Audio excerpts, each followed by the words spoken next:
It is generally advised for new moms to not put on any deodorant. You know the reason?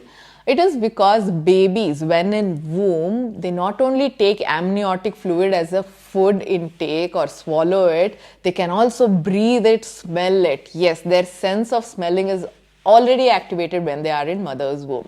Now, post-delivery, this is the reason how babies bond with mother.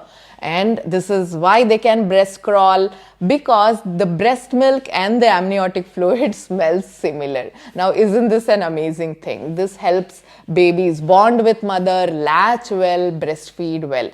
Any perfume, deodorant, talcum powders, harsh smelling oils or flowers that you put onto your hair, or any cosmetic for that matter, must be avoided at least 6 to 10 months, because this is the period when you bond with your child, and babies quickly get irritated, fuzzy, cranky because of the irritation that the smell causes to them.